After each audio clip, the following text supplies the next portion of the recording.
Okay. Yeah, can we dim the lights? I have some thanks of my own on behalf of all of us for this great experience that we've had. So first, the academic organizers, Joe Carroll, David Rose, and Pat Parker, who represent the areas of English, economics, and biology that have put together this feast for us. So let's have another hand for them.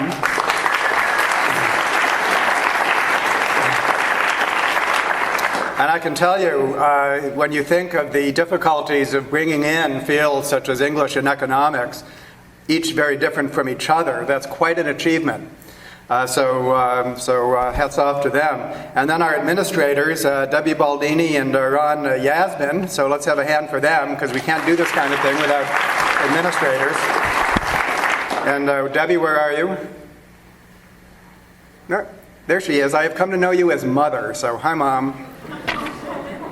You've taken very good care of us during this workshop. Okay, so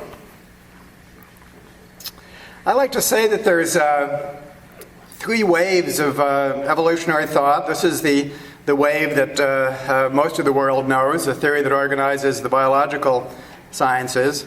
This is the wave that we know and have been feasting upon during the last few days, a theory that can organize the study of our own species. And this is a wave that's largely in the future, a theory that can be used as a practical toolkit to improve the quality of everyday life. And that's the territory that I've been exploring for the last 5 years at two scales. One is my hometown of Binghamton, New York, which I decided to use as a field site for basic and applied research on human behavior. So there's Gombe Park for chimps, there's the Galapagos Islands for Darwin's finches, and there is Binghamton, New York for the study of modern human life. And then the Evolution Institute, which is the world's first think tank for formulating public policy from an evolutionary perspective. Our goal is to connect the world of evolutionary science to the world of public policy. But before I get to that, I'd like to make a few reflections on this conference. Massimo Puglisi did us a big favor, I think, in his talk. And he reminded us that consilience is a word with a meaning in philosophy, and we should not forget its original and continuing meaning within philosophy, which was then given a second meaning by Ed Wilson in his book. And if you look at Wilson's treatment, closely read what Ed said in his book, it is perhaps the case that he placed an undue emphasis on physical reductionism, one of the points that Massimo made in his talk. But there's a more limited idea, which we can call congruence, which involves achieving consistency among disciplines. And it's arguably the case that the disciplines that comprise the physical and biological sciences are more congruent in this sense than the human-related disciplines, which need to become more congruent, so on and so forth. I think that many people at this conference, myself included, have congruence in mind when we speak of consilience. And Massimo's critique of consilience, I think, does not extend to congruence. And in my conversation with Massimo, in the very stimulating discussion that we had at dinner after his talk, I think that's what he said. And of course, he's free to disagree because he's still here and he loves to disagree. So, and an example of the need for congruence was given by Bob Frank in his talk, where he showed that economic theory is centered on the concept of absolute individual utility maximization, whereas evolutionary theory is centered on the concept of relative fitness, which Bob described as life graded on a curve. This is at such an elementary level, and something that happens again and again and again when two fields come together and they're compared for congruence, that there's some difference is discovered at a very, very elementary level. I like to call this an evolution 101 insight. There can be no more elementary insight that evolution is based on relative fitness. That was actually an insight, the main contribution of G.C. Williams in his classic book, Adaptation and Natural Selection, was to remind his biological colleagues that evolution is about relative fitness. And if you get a giant field such as economics, which is centered on the idea of absolute utility maximization, and it comes up against evolution with its emphasis on relative fitness, something's got to give, and it won't be evolution. And so this is the kind of need for congruence which Bob highlighted in his talk. Now, in this case, the modifications need to take place in economic theory, but in principle, when we compare disciplines, that might force changes in evolutionary theory, because the evolutionists don't have it all right yet. And I will give an example of this very shortly. Now, the concept of congruence can be articulated without reference to evolution. It's a virtue to take any two disciplines and compare them for consistency without ever mentioning the E word. But the pursuit of congruence leads to a consideration of evolution in two ways. I think there's a sense in which all roads lead to evolution when we attempt to achieve congruence. The first is that humans are a product of genetic evolution, and so if you make any statement about people, their individual psychology or their bodies, their physical bodies, their minds, or their social interactions, or the cultures that they construct, at some point that's going to have to lead to humans as a product of genetic evolution. And Joe's work, among many others, I think, is a wonderful example of how he is trying to make literature more congruent with the facts of humanity based on genetic evolution. But the second reason is the human capacity for open-ended change. And when you look back, and we're all familiar with this, so this is not news for any of us. So why is there a large body of people who think that they can do their work without reference to evolution? It's because of this bipolar, dichotomous way of thinking where we associate evolution with genes, with biological determinism. That's over here. And over here we have our open-ended capacity for learning and culture, which somehow lies outside the orbit of evolution, so that we can study that without reference to evolution. And as soon as we begin thinking about open-ended learning and culture as something which not only evolved by genetic evolution, which everyone must agree upon, but also is an evolutionary process in its own right, such that we can study cultural diversity using the same toolkit as biological diversity, then the whole main body of thought that has been lying in the minds of people outside the orbit of evolutionary theory is brought inside the orbit of evolutionary theory. And we can begin to see this as an evolutionary process in its own right. And there's a lot of work that's required for that. So smart people such as Massimo, my famous opponent, and who's just as qualified as I am as an evolutionist, we have big points of disagreement about what counts as cultural evolution. The idea of memes, that if there's cultural evolution, there needs to be something like genes. Let's call them memes. That actually might not be true. It might be the case that there's such a thing as evolution without replicators, even for genetic evolution. And so there's a lot of foundational work that needs to be done. But at the end of the day, if it turns out that culture is a process of evolution that can be studied using the same toolkit, and we can think about cultural diversity in the same way that we think about biological diversity, then that's basically going to bring just about everything inside the orbit of evolutionary thought. So what is this evolutionary toolkit? The quickest way that I know to summarize it is with the famous 4 questions of Nico Tinbergen in a famous article published in 1963 called The Methods and Aims of Ethology. He did this for the field of ethology, but it has become a summary article for any field in biology. And very simply, that anything that evolves requires 4 explanations to fully understand it. One is its functional, its function, if any, so ultimate causation. 2, the physical mechanism that evolved to cause the function, to realize the function, proximate causation. 3, development. How did the trait in the adult organism develop? And our prize winner in the social sciences is about the development of altruism in children. And then finally, phylogeny, which in the case of cultural evolution is history. And that's why Peter Turchin's contribution at this workshop is so important. If you can answer all of these 4 questions for either a genetically evolved trait or a culturally evolved trait, you will have a fully rounded explanation of that trait. And so part of thinking of cultural evolution as an evolutionary process is that evolution as a whole, the core subject of evolution, has to become less gene-centric. And I can tell you from my own experience, and I'll bet that there's experience of the biologists in this audience, that evolution is a gene-centric subject, even for professional evolutionists. So you say the word evolution, and they think genes. But of course, Darwin knew nothing about genes. Darwin knew about heredity.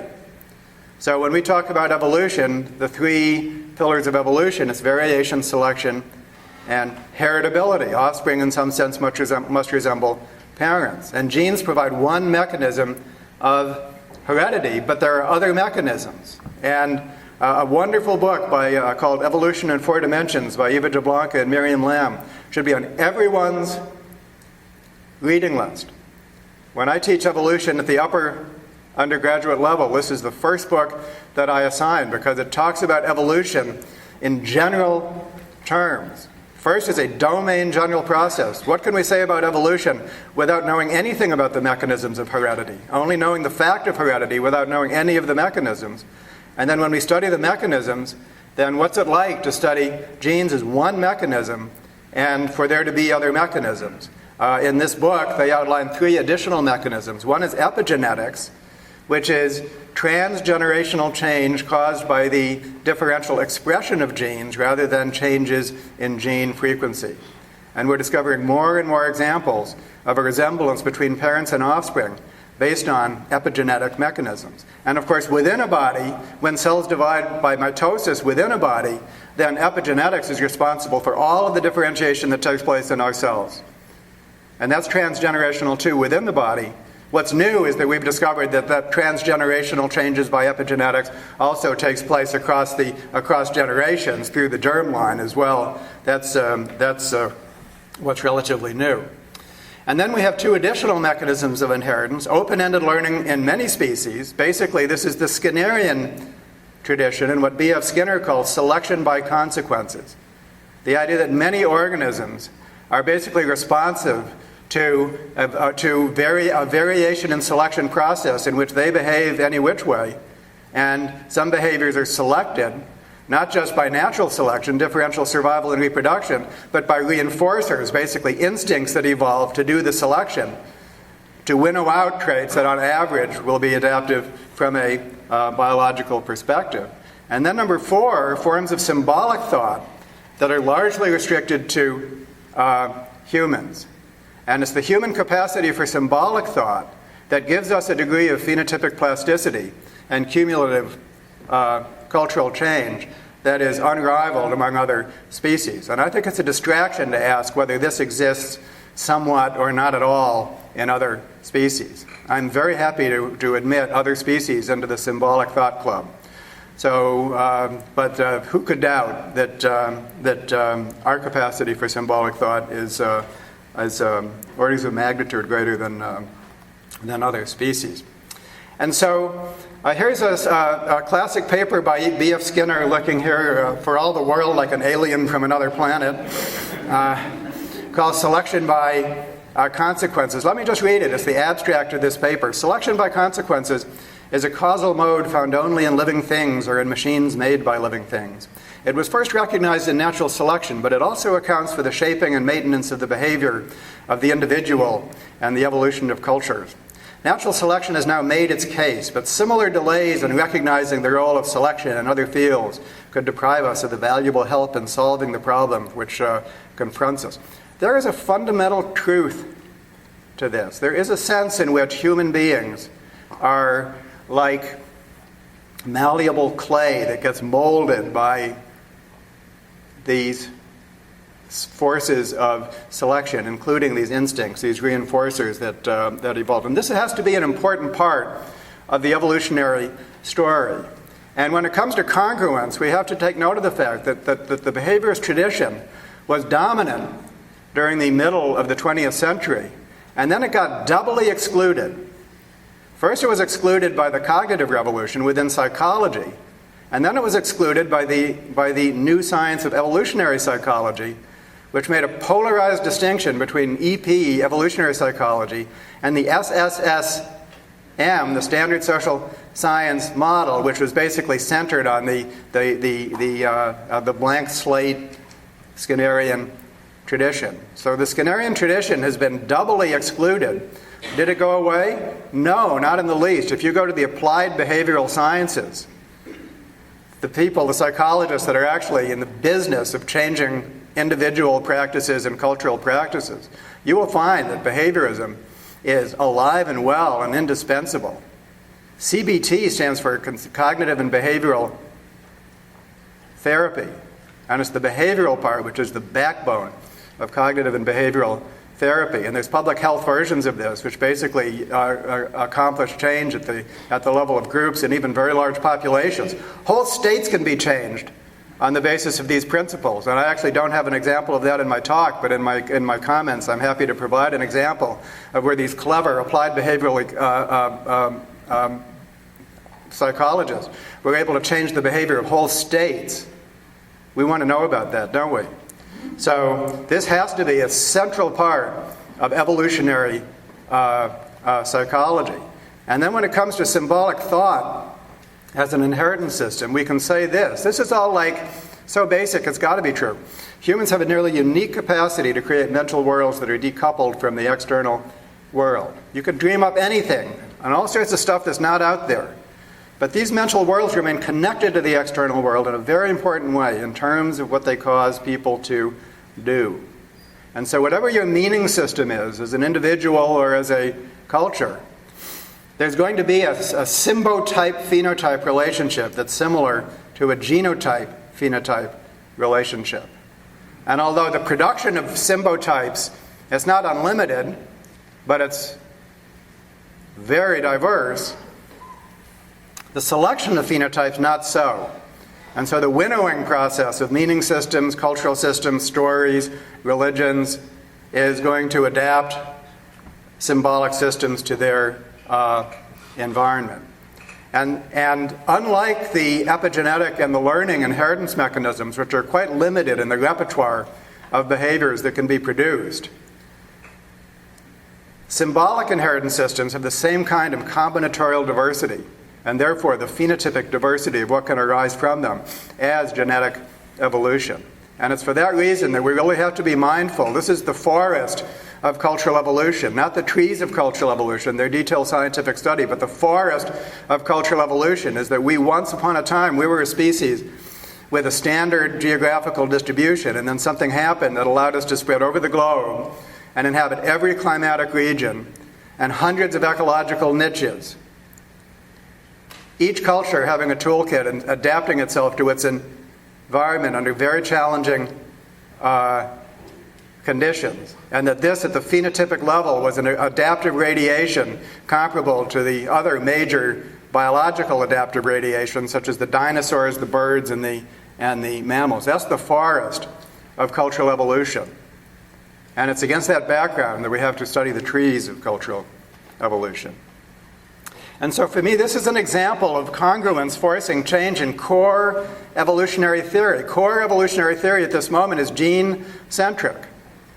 And when we expand it to include other inheritance mechanisms, of course, epigenetics remains thoroughly biological, but the other two, learning and symbolic systems, in order for us to incorporate that into core evolutionary theory, is going to require evolutionists consulting people in the human-related sciences, various branches of psychology, and those human-related disciplines most concerned with culture.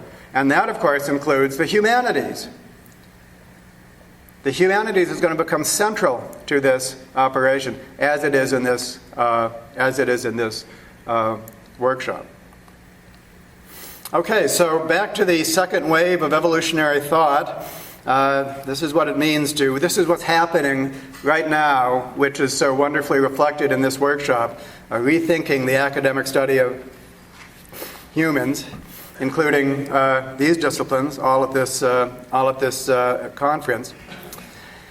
Another third wave involves rethinking major public policy issues. So here are some of the things that we want to make better. These are things that are important to us and that we want to make sure they work well. Education, risky adolescent behavior, empowering neighborhoods, the whole field of economics, concept of evolutionary mismatch, the very important concept that when you take a species adapted to one environment and you put it in another environment, to pick a simple case, what happens when you put a fish out of water? Don't expect it to behave adaptively on land. Evolution would have to take place for that to happen. And so to the extent that we're a species that's like a fish out of water, then we need to know about that. Evolutionary mismatch is one of the most important topics that you could ask as far as current human welfare. Quality of life, how did that field develop? What is it like to have a metric for quality of life, like an economic metric? And how would one go about that from an evolutionary perspective? Nation buildings and failed states. Why is it that social organization, although when it works best at a small scale, and then as we increase in scale, it's progressively more difficult to make it work. So why do we have regions of the world, such as Afghanistan and Africa, which seem to work just so poorly at a large scale? What is it that happened in history that caused the European nations to function as well as they do? What causes America to function as well as it does? And could America be falling apart? That was the subject of Peter Turchin's talk at this workshop. Evolutionary medicine, the nature of discourse. This is a favorite topic of mine because discourse, of course, is one of the things that's not working at this moment, at least in public discourse. What is discourse? One thing it is for sure is a social behavior. And can we take some of our models, including the kind of game theory models that Michael Rose was talking about in his talk, and think about discourse as a hawk-dove game?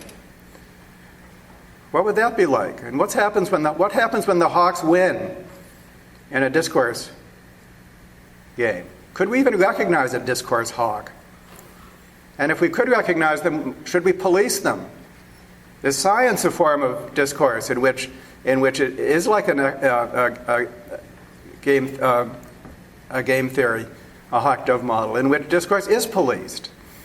And could we spread those sorts of norms so that forms of discourse which are not policed could be policed, and that we could have a higher quality of discourse? So what's it like to think of discourse as a social behavior that we could analyze with the current tools of evolutionary theory? And how does that compare to the way discourse has been studied for millennia? Because it has been studied for millennia. That's what rhetorics and all sorts of things are all about. When we approach it from a modern perspective, would we reinvent the wheel? Because that sometimes happens. Sometimes when a topic is approached from an evolutionary perspective, it merely reinvents the wheel because smart people have already arrived at the conclusions, even if they didn't use the U word. That happens. So what would it mean to study discourse from an evolutionary perspective? And when I started this 5 years ago, it seemed bold and tenuous that you could actually waltz into a public policy area. The first one we picked was education. And we, this little teensy tiny fledgling institute, could tackle a major policy issue such as education. And actually, so what's this? This is something which is just, everyone wants education to work well. Billions of dollars are devoted to it. Hundreds of theories, just like history, right? All kinds of research. And now we're going to come and we're going to say, okay, we know something that you don't, or at least we can derive something that you don't. And then we've done this for all these other topics. So it seemed bold that we could, outrageous in a sense that we could do that. But what I've decided for myself after 5 years is that basically it's no different to tackle a policy issue from an evolutionary perspective than it is to tackle an academic subject from an evolutionary perspective. It's the same operation. There's the same benefits of achieving congruence. There's the same need to achieve congruence. That when you study education or risky adolescent behavior, any of these things from an evolutionary perspective, what you discover are situations just like Bob Frank described for economics. Discordances, lack of congruence at the evolution 101 level. Before you even get to the evolution 501 level, the more sophisticated kinds of insights that evolution can provide. The benefits begin accruing right away. It was a default assumption in many people, and including myself when we started, that if this was going to work at all, well, wouldn't years and years of academic research be required before you could actually enter the policy world? Wouldn't there be some lag time? And the answer to that is proven to be absolutely not. For the same reason that there's a lag time isn't required for academic subjects. When you begin to study a given topic, academic topic such as religion, from an evolutionary perspective, you begin to discover the need for congruence and the need to reorganize the information that's already out there from day one. And that leads to new ideas, new research programs, new suggestions. Basically, it reorganizes your perception from the very start. And so that suggests new policy recommendations, new policy possibilities from the very beginning. And to explore those policy possibilities is no less benign than for any other policy suggestion that you might make. So there's nothing intrinsically about a policy that's derived from an evolutionary perspective that's more problematic ethically than a policy derived from any other perspective. You're simply arriving at the table with a different toolkit. And then that's deriving good ideas, which might or may not be true, and then you proceed accordingly. Another important point to make is that so often we imagine a negative trade-off between basic and applied science. So the best basic science is curiosity-driven. We're asking the big questions. It need not be useful immediately. We expect it to be useful down the road. And that the people that are trying to solve the problems of the world, they're just doing kind of mundane work. They're unlikely to come up with new basic discoveries. There's no Nobel Prizes for social work. And that turns out to be turned on its head when you approach these things from an evolutionary perspective for the following reason. Evolution is all about the relationship between organisms and their environment. Evolution is founded upon field studies. If you don't know the relationship about the organism in its natural environment, you can't even get going understanding its properties. And then lab research has to follow upon what you know about the organism in relation to its environment. The work of David Queller on slime molds is an excellent example. Slime molds were selected as a model organism decades ago by John Bonner, among others, as a model system for development, because here was this amazing one-celled creature that goes from an amoeba to a superorganism, a collective organism, that actually differentiates into a stalk and cells. And wouldn't that be awesome to be able to use that as a model of development? But actually Bonner, as famous as he is, and everyone else at the time, were clueless about the opportunity of that system and the need for that system to be approached from a multi-level perspective or an inclusive fitness perspective. In other words, the dilemma of cooperation and selfishness that was posed by that system. How is it possible for a group such as that to function as an organism? And what was the problems posed by cheating behavior, so on and so forth? Those questions were not asked, for the most part, by the thousands and thousands of papers that used this as a model of development. That was an example of naive group selection. It was taken for granted that these were functional groups, and it was simply a matter of the study of using it as a model for development. And another thing that wasn't done was nobody studied the goddamn organism in the field. They didn't even know where they were in the field. And so all of the questions that you would ask about this organism in relation to its environment were not asked until Joan Strassman and David Queller and now many others. Now it's become a model organism for multi-level selection or inclusive fitness theory, depending upon your preference for those two frameworks. So it's business as usual for evolutionary biology that you have to begin by understanding the organism in relation to its environment. But human-related research is not like that. And if you look at the disciplines that are like that, they are sociology and cultural anthropology. And those happen to be the disciplines that are most phobic about evolution and remain phobic about evolution in the case of cultural anthropology. So the most field-oriented, human-related sciences are going to be among the last to take on evolution. If you take your average psychology experiment, it's done on college students without reference to their everyday lives. And so when you begin to study people from all walks of life as they go about their everyday lives, you're doing field work on our species. So that's the best basic science you can do. And it's also the most relevant science that you can do. And so you have a positive trade-off between basic and applied science. You can truly have your cake and eat it too for human-related research from an evolutionary perspective. And this solves the notorious silo problem.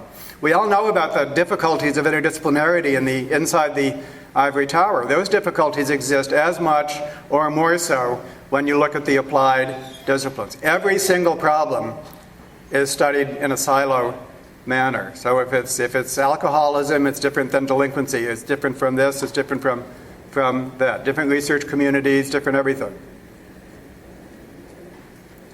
But when you're an evolutionist, you have a single toolkit that can be used to study any trait in any species. That's what's so amazing about evolutionary biology. And when you just take business as usual, when you start studying human-related topics as an evolutionary ecologist, that's my advantage and my privilege is that I was trained as an evolutionary ecologist. And all I'm doing is employing my toolkit that I learned with hardly any alterations at all to human-related topics. And that turns out to be a new model of applied human research. So here I am. This is a article that appeared in Nature about a year ago, and the tenor of this article is like, what is he doing?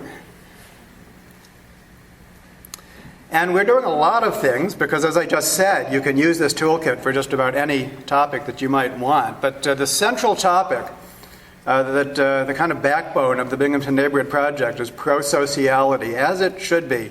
I like the word pro-sociality because the word altruism is a two-dimensional word. There's an element of helping others, but there's also an element of individual sacrifice. Pro-sociality is a nice one-dimensional word. It refers to any attitude or behavior oriented towards others or society as a whole. And we'll be agnostic as the individual cost. If you can do that at no cost, good. And as we've seen, this is a fundamental evolutionary problem. Ed Wilson, I think, rightly called altruism the central theoretical problem of sociobiology.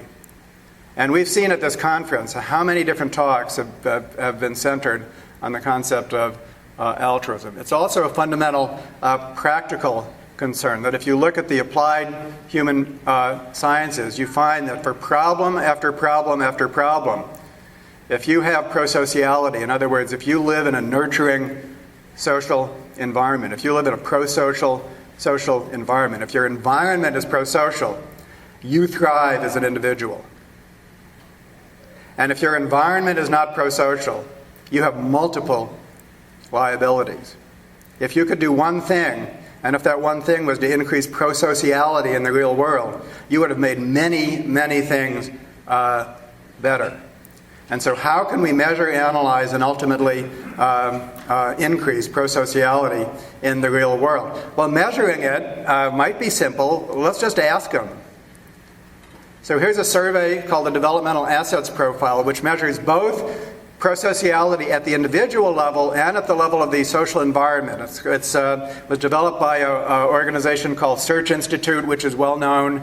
It's framed in terms of external and internal assets. And based on this widely used survey, you can actually measure in the self-report survey the pro-sociality of the individual, how pro-social the individual regards themselves, and also how much social support they say they get from numerous sources: family, neighborhood, school, religion, and extracurricular activities. So here's totally straightforward questions. And we give this with the help of the Binghamton City School District to all of the public school students in grades 6 through 12. Well, that's not strictly true because it turns out that on any given day, about a third of the public school students are not in school. But we get as many as we can. And we get your typical bell-shaped curve. So here's, on a scale from 1 to 100, we have some individuals like our budding Mother Teresas over here, and some individuals that you don't want to run into on a dark night over here. And then we geotag them so that we get the residential locations of these students, and all of this is passed through Human Subject Review Board. So there's the city of Binghamton, and all of those dots, there's two rivers that come together. All of those dots are residential locations of Binghamton students. And then thanks to the magic of geographical information systems technology, we can turn that scatter of points into a topographical surface. Focus on the hills and valleys, not the points. These points are the locations of churches. And one of the things we're studying is the faith community, the religious and spirituality community in Binghamton. But focus here on the dark hills and the light valleys of Binghamton, New York. These are hills and valleys of prosociality. These are neighborhoods in which self-reported nice and not so nice individuals are living. And when I show this map to anyone, I'll bet that you're fascinated by this map. If you actually know the city of Binghamton, you'll be fascinated by it even more. Everyone loves a map. And light and dark correspond to? They correspond to the average prosociality score of kids living in the city. So if you're on a hill, a dark area of the city, the average kid scores high in prosociality. And if you're on a valley, the average kid scores low in prosociality. So it measures microspatial distribution in prosociality. So we can analyze all of this, and the most important thing here is to see what is the correlation, and of course ultimately the causal relationship between the prosociality of the individual and the prosociality of the social environment. Because the one way to summarize the evolution of prosociality, everything that we've been hearing about today, is that the only way for prosociality to succeed as a Darwinian strategy is for those who give to also get. A highly prosocial individual will do just fine if they're paired with other prosocial individuals. But if they're not, then they're likely to suffer, because prosociality is vulnerable to exploitation by less prosocial individuals. And so the correlation between the prosociality of the individual and the prosociality of the social environment is the fundamental question as to whether we can explain the existence of prosociality as a social strategy, either genetic or cultural, as something which succeeds in the Darwinian struggle. And yes, we have to cross-validate with other methods. Peter Turchin made this point. We can't just rely on one methodology. We need to rely on several, and we've now done a whole bunch. Experimental economics games, the famous lost letter method, where you drop stamp address envelopes on the sidewalks and you see who's kind enough to put them in the mailbox. We've dropped letters all over the city, measures of physical disorder. We've done measures of holiday decorations as natural expressions of prosociality. We've done door-to-door survey of adults. This is a door-to-door survey of adults representing this little section of Binghamton, and it shows this amazing gradient, which we call the valley of distrust, the degree to which they trust their neighbors. And you can coast from this end to this end in your bicycle in 1 minute. So this is the degree to which prosociality is varying, the spatial scale at which prosociality are varying. And so the bottom line is that these hills and valleys are real. Yes, there's questions about self-report surveys. But you know, there's the individual differences, the differences among people in their propensity to help others is so great that you can just ask them. And they'll actually want to tell you. They'll even want to tell you when they're not prosocial. So this is an obvious individual difference that we're needing to explain. There's nothing subtle about this, although of course it can also be subtle. So some of the results, very quickly, is there is indeed a strong correlation between the prosociality of the individual and the prosociality of the individual's social environment. Statistically, those most likely to give are those most likely to receive. And this is the basic requirement for prosociality to succeed.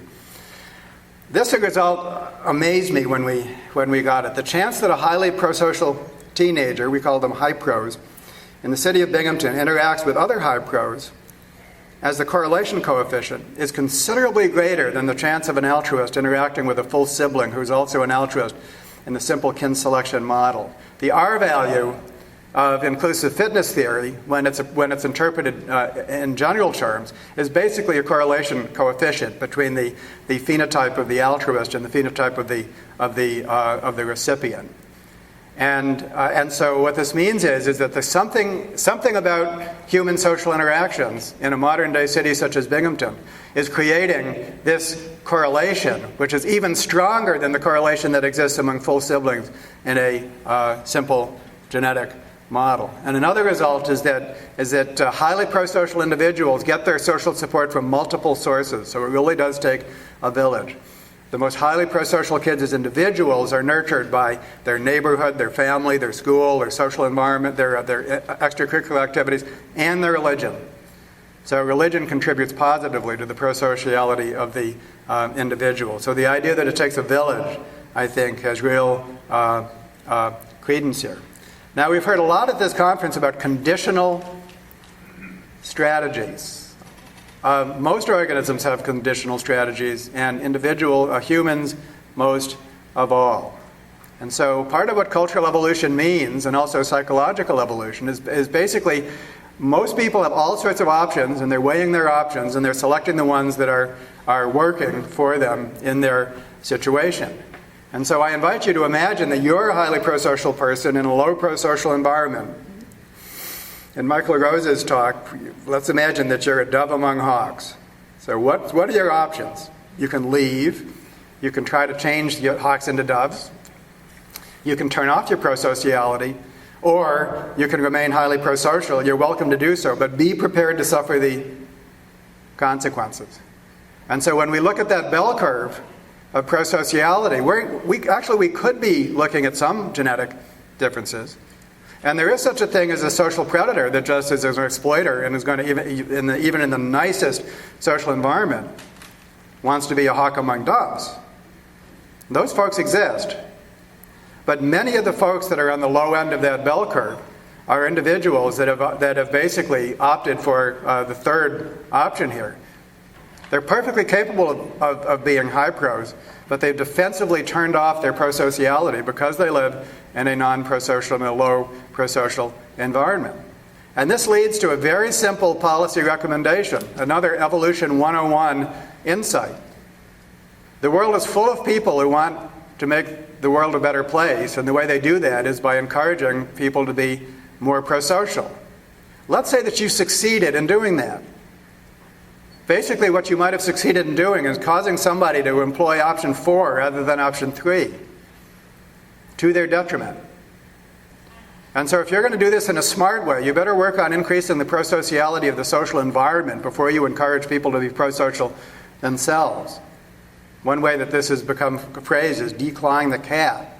You take a cat and you remove its claws and you put it back in a state of nature. You have not done that cat a favor. And so we don't want to declaw cats when those weapons are needed in their social environment. Now we know that there's many different kinds of phenotypic plasticity. Some operate early in life. As our talk, I'm so eager to talk with the person who won the Social Sciences Award. I actually didn't get a chance to see that poster, so please come and see me. Ample evidence that a lot of this phenotypic plasticity plays itself out early in childhood and then maybe becomes less flexible later in life. This began with John Bowlby's attachment theory way back in the 60s. He was a pioneer of evolutionary psychology. In that field, it's come a long way. So evolutionary developmental psychology has become quite a mature field. It's well worth looking into. So one question that we want to ask is, how flexible are you by the time you're a teenager? If you grew up in a harsh environment and then you get transplanted into a more nurturing environment, are you capable of changing at that stage of your life cycle? That's simply an empirical question. And then there's another kind of phenotypic plasticity, which is of the true chameleon variety, that all of us are also capable of, at least to a degree, where we assess our environment right here and now, and then we, either consciously or unconsciously, match our degree of cooperation to our social environment on an instantaneous almost an instantaneous basis. And those mechanisms could be either conscious or unconscious. And I'm going to quickly present you some evidence that first of all, optimistically, it is possible when you take an adolescent, a teenager, and put them in a better social environment, that they do respond. You are capable of responding at that stage of your life cycle. And then some evidence for this chameleon variety that exists for all of us. So this survey, we give it every year now. So we're building up a longitudinal database of unparalleled spatial and temporal resolution. Every year we give the DAP to the students. And when we look at this longitudinally, the first time we did this was at a 3-year interval. A sizable fraction of the students that were measured the first time had moved within the city of Binghamton and were now residing in a different location the next time that they were tested. And so we can look at their before and after individual prosociality score, and we could ask, did they change their prosociality? And did they change it in response to their social environment, so that if they moved up a hill, they got more prosocial as individuals, or if they moved down a hill, they got less prosocial as individuals? And the answer is that happened. So if you transplant an individual into another social environment, this is an indication that they will respond as an individual. They still retain phenotypic plasticity. And then the photograph study, which is done with my former PhD student, Dan O'Brien, was to take photographs of neighborhoods of the city of Binghamton and to show those photographs to college students who knew very little about the city, and then to ask them 2 questions. First, to evaluate the quality of that neighborhood, which we then compared to the responses of people who actually live in that neighborhood. And then to play experimental economics game. So it's a college student views a photograph of a neighborhood and then plays a sequential prisoner's dilemma with a student from that neighborhood. And we could actually cause that to go forward because we had played the game with students in that neighborhood. And we could pair the response of the college student with the response of someone from that neighborhood. So that was an actual game with real money and all of that. And the result of that experiment is that you can accurately assess the quality of a neighborhood from a photograph. There's a correlation between the perceived social capital of people living in the neighborhood with those rating the photograph. And Dan and I have done a really nice job of kind of teasing apart what is it in those photographs that's responsible for that assessment. And it tends to be things that you can do something about. So if it's like a street that's crummy, then that's not, we discount that. But if it's a lawn that's unmowed, or a house which is neglected, then there's information there basically about the people living in the neighborhood. And then, when they're asked to play a cooperation game, they behave like chameleons. So very simply, if you show them a photograph of a good neighborhood, then that puts them in a cooperative mood when they play the experimental game. And if you show them a bad neighborhood, then that puts them in an uncooperative mood, and they shut down. Just like a turtle pulling into its shell. And although this is kind of obvious in retrospect, I think it's worth reflecting upon, because what it means is that if you're a kid from a bad neighborhood, or for that matter, if you have a personal persona, the way you dress, the way you carry yourself, and so on, that causes somebody to assess you as a tough person, as a dangerous person, as a threatening person, then you are going to see a different human nature, basically, reflected back upon you before anyone's even said a word to you, because we're so responsive. And this is back to the theme that this kind of research is the best basic scientific research you can do, in addition to being so relevant to making a difference. So this was a nice paper that was published in the Journal of Personality and Social Psychology on this, on developing the concept of community perception. And just the same way as lots of research shows that we're really good at, when I meet you, I've got some great assessment mechanisms for, figuring out what kind of person you are. We also do that to our environment. Okay, so we want to go from, first of all, you need to see this. And the whole concept of taking information and visualizing it, just so that you can see something the scale of a city, is a huge step, because you have to see something before you can analyze it or do something about it. And then the kind of analysis that we're doing, and finally to intervention, is, of course, what this is about. And Joe, what's my time? Give me a time check. Okay. And this graph represents the kind of stuff that Herb Gintis was talking about. These are these great experiments that are done in the laboratory. In this case, we have a cooperation game without punishment, and everyone stops cooperating. Here we have a cooperation game with punishment, and everyone cooperates. What this says is that we know enough to turn cooperation on and off in the laboratory, no problem, right, in an afternoon. And so can we use some of these also to turn cooperation on and off in a real-world setting? We've heard a lot from Chris Boehm about the ancestral human social environment and the ingredients that those represent. That's just huge. So there's basically knowing what we do about our species and how we function in a small group environment has tremendous practical import. And then I want to add this, the work of Elinor Ostrom, which is just huge.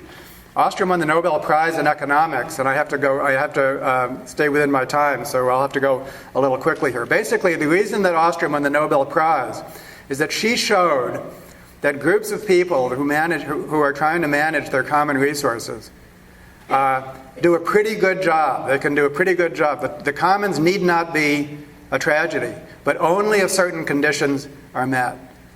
And the conditions that enable common pool resource groups around the world, both traditional and modern groups, to actually do a good job of managing their commons boils down to a number of design features which are highly congruent with all this other stuff that we've been talking about. So I'm going to quickly list the design features that cause groups to function well as groups. And you will recognize the scientific principles here.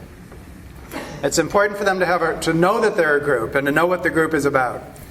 It's important for there to be proportional equivalent of cost and benefit. It is unsustainable for some individuals to do most of the work and for other individuals to get most of the benefits over the long terms. Consensus decision making is huge. People hate being bossed around, but they'll work hard for a consensus decision. It's always the case that some people will misbehave or be tempted to slack or to bully. And so if you can't monitor it, forget about it. When somebody does misbehave, you have to correct it, but that should be graduated. It should start friendly and low-key, and it should escalate only as needed. And that's where gossip comes in. So graduated sanctions is huge. Fast, fair conflict resolutions. If there's a difference of opinion, it needs to be resolved quickly and in a manner that's regarded as fair. Very often that's a meeting of elders, respected people. If you and I disagree, we'll pick someone that we both respect and we'll let them decide for us. Local autonomy. If you can't organize your own group, if that's being dictated from above, then forget about it. And finally, polycentric governments. In a large-scale society, the relationships among groups must abide by the same principles. And so we're in the process of working with Ostrom and others now to generalize these core design principles and to apply them to real-world settings. And it's paradoxical that in some sense, our ability to behave in functional small groups is instinctive. It is not the case we spontaneously do it whenever we form small groups. The world is full of groups, large and small, which work poorly because they lack one or more of these design principles.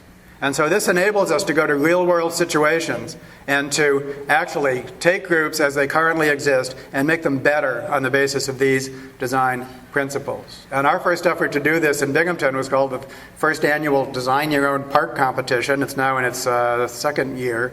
And basically what it works is we take the opportunity to create a great neighborhood park in your neighborhood as the common pool resource. Most neighborhoods don't have a common pool resource, so we can bring one into existence with the prospect of creating a neighborhood park.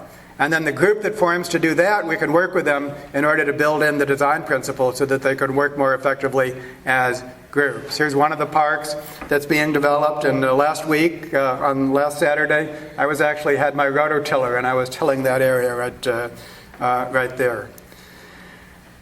And then another thing we have is a program for at-risk high school students. This is going to be my showcase example, which I can get through in just a minute. So this is a program for kids that have been flunking and are almost certainly going to flunk out, going to leave school, drop out of school if something isn't done. And Rick Kaufman is one of my grad students, and Miriam Purdy is the principal of this school. And so what we did was we had an opportunity to design a social environment and to stack the deck in favor of cooperation, just as we could stack it as much as we could stack it.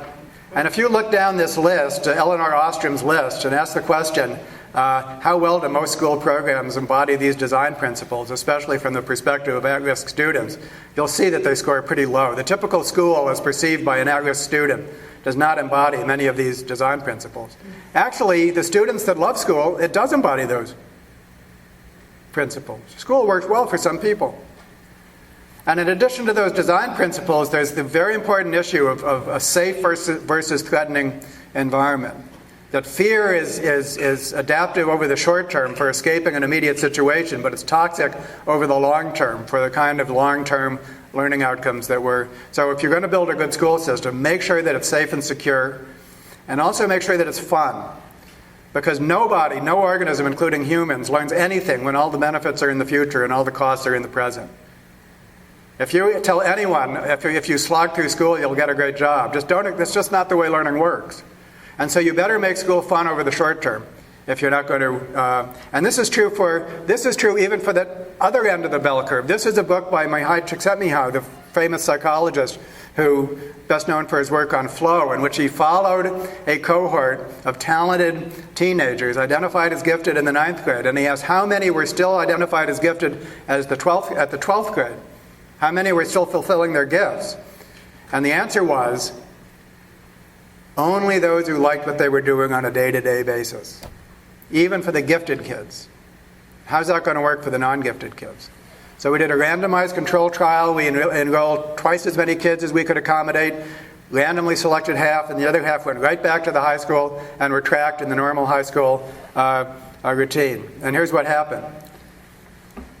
The kids in the Regents Academy, that's the name of it, they started doing better immediately. By the first marking period, they popped up like a cork. And so phenotypically, they responded quickly enough, even though the rest of their lives remained very harsh. They responded to this improvement in their social environment by improving their academic performance, which they maintained for the rest of the year. The most rigorous test was the state-mandated exams, and here we have two comparisons for 4 subject areas. We have how well our kids did with how well the comparison group did, and how well the average high school student did in the Binghamton City School District. And astonishingly, what we found was that in this social environment that we created, not only did the Regents Academy students vastly outperform the comparison group, they also performed on a par with the average high school student. And when we look at developmental assets, non-academic things, then we find we also have improvements in family relations and how well they think about themselves and so on and so forth. And this is true for across the board, all ethnic categories, boys and girls, all ethnic categories. So I need to conclude here. I want to say very briefly, because there is so much more to say, that more needs to be done. I mean, different kinds of studies need to be done to ask, how can a city function well as a functional unit? And this comparison that we've been talking about with major transitions, the whole concept that a group can be like an organism, and an organism is literally the groups of past ages. An organism is literally a highly regulated society, is full of implications for how we can take a entity such as this, which is not a superorganism. It's struggling to be one. And what we need to do is we need to manage the cultural evolutionary process so that we could actually cause something like this to be something like this, which itself, we are discovering, are like those. So 3 waves of evolutionary thought. And my conclusion is the third wave is a straightforward extension of the other 2 waves. Every university provides a base of support for this kind of research. It can be conducted without large grants. Almost everything I've told you was done without any grants, or with the tail end of grants that were written for other purposes. Every university has resources. Every city has resources. It's a matter of coordinating, getting people with whatever resources they have to do something different. It results in top quality basic scientific research, richly satisfies communitarian desires. I was a slacker before I started to do this kind of research, and I feel that my life is enriched by getting involved in my community. Some people already do, right? But if you don't, and you become involved as a scientist, and if you're like me, then your life will be enriched by basically becoming a member of your community, and contributes enormously to university-community relations. We have made a stronger and more profitable tie between our university and our community, which every university strives to do. So administrators, take note. This is a very important way to forge a strong university-community relations. You can learn more about it at the Evolution Institute. And then finally, with Joe, I want to tell you that this is one of our newest ventures, Evolution, This View of Life, an online magazine, anything and everything from an evolutionary perspective. And so the spirit of this conference is carried forth in the spirit of this magazine. And I thank you very much.